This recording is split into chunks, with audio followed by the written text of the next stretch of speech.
Okay, here's a weird question. We drink cow milk. We drink goat milk. Some people drink sheep milk. Humans have even figured out how to milk camels, yaks, buffalo, and reindeer. So why not pigs? Pigs are mammals. They produce milk. Their milk contains fat, protein, sugar, and basically everything you'd expect from mammalian milk. So what's stopping us? Why did humans look at a cow and think, yes, milk that? Then look at a pig and somehow decide, absolutely not. And the answer has almost nothing to do with whether pig milk is edible. It has everything to do with the animal. First, pigs absolutely produce milk. A mother pig, called a sow, can produce a surprising amount of milk for her piglets. But there's one enormous problem. You can't easily milk her. And that sounds like a small inconvenience. It isn't. Think about how a cow behaves. A cow has a large udder with 4 relatively accessible teats. You can stand beside the animal, attach a milking machine, and collect liters of milk. A pig is completely different. A sow has a long row of small mammary glands running along her underside. Instead of one large storage system, she has many small milk outlets. And here's the really important part. The milk isn't sitting there waiting for you. Piglets trigger milk release through nursing. They stimulate the teats. The sow releases milk in short, rapid letdown events.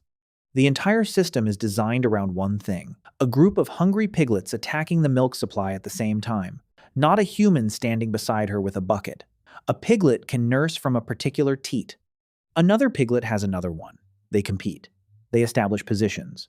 And the sow releases milk in brief bursts. For a farmer trying to collect milk, that's a nightmare. But maybe you could just use a milking machine? Technically, you can attempt it. But now you're dealing with another problem: quantity. A cow produces enormous amounts of milk relative to what her calf needs. Humans took advantage of that. Modern dairy cows have been selectively bred to produce far more milk than a single calf requires. That surplus is what humans collect. Pigs aren't like that. A sow's milk production is tightly matched to a litter of piglets. And pigs can have large litters, sometimes 10 or more piglets. Those piglets are extremely efficient at consuming the milk themselves. There isn't an enormous leftover pool waiting for humans. And that changes the economics completely. Now let's compare pigs with cows. Why did cows become dairy animals? Because cows are basically perfect for the job. They're large, they're relatively calm, they can live on grass and other fibrous plants. They can be handled in groups. Their udders are accessible. They produce large quantities of milk. And perhaps most importantly, they can be milked without killing them. That last part is huge. You don't have to kill a cow to get milk. You can milk her every day for months. Then she can produce another calf. The same animal becomes a renewable food source. That's an extraordinary deal. Now imagine trying to do the same thing with pigs. Pigs are intelligent, strong, fast, and not particularly interested in cooperating with your morning milking routine. A large sow with a litter of piglets can be dangerous if stressed. And even if you successfully collected the milk, you'd still have a relatively small amount compared with what a dairy cow can provide. So the farmer asks a simple question: why bother? And humans are extremely good at answering that question. We don't just ask, can we eat this? We ask, can we produce this cheaply at enormous scale? That's where pigs lose. But there's another fascinating reason. Pig milk is not especially convenient for humans to process. Milk composition varies between species. Pig milk is relatively rich in fat and protein because piglets grow extremely quickly. Piglets need to become large animals fast, so their mothers produce milk designed for rapid growth. That doesn't make pig milk poisonous, it just makes it different from cow milk. And here's something important. Humans don't drink cow milk because it was somehow biologically designed for humans. We drink it because humans developed the technology and culture to exploit cattle. Thousands of years of domestication transformed milk from an animal's private resource into a human food. Once that system existed, everything built around it: cheese, butter, yogurt, cream, milk powder, whey, thousands of products. The dairy industry became enormous. And once an industry becomes enormous, it becomes very difficult for a completely different animal to replace it. Imagine trying to create a global pig dairy industry from scratch.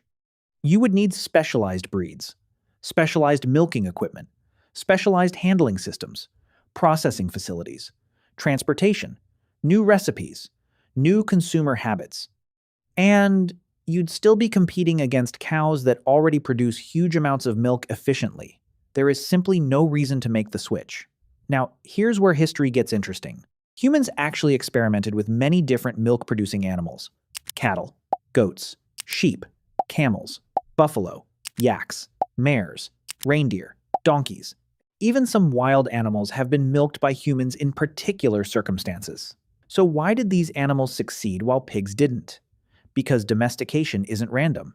Humans tend to favor animals that are manageable, reproduce reliably, live in groups, eat relatively cheap food, and provide something useful without constantly trying to kill you. Cows score incredibly well.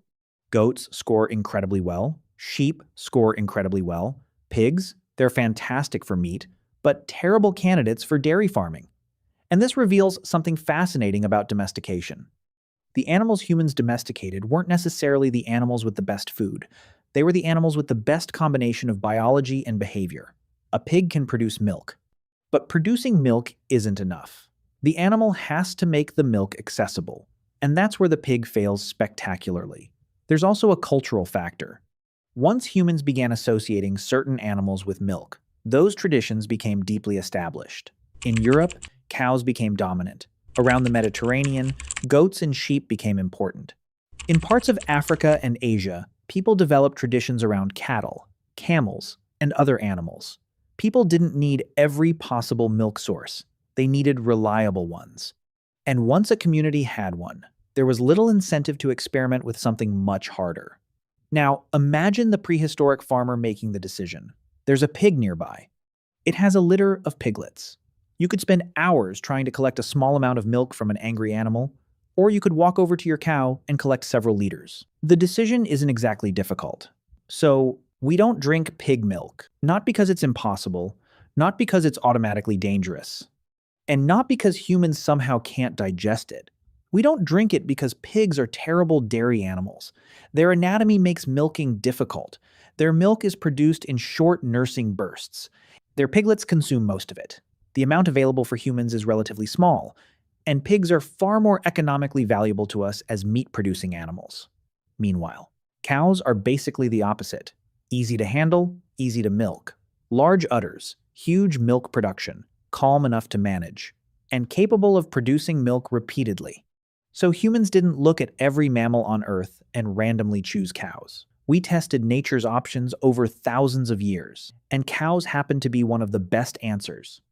The pig wasn't rejected because its milk was bad. It was rejected because the pig itself was bad at being a dairy machine, which is why tomorrow morning, when you pour milk into your coffee, you probably won't have to worry about a pig staring at you from the carton. It has much better things to do, like turning breakfast into bacon.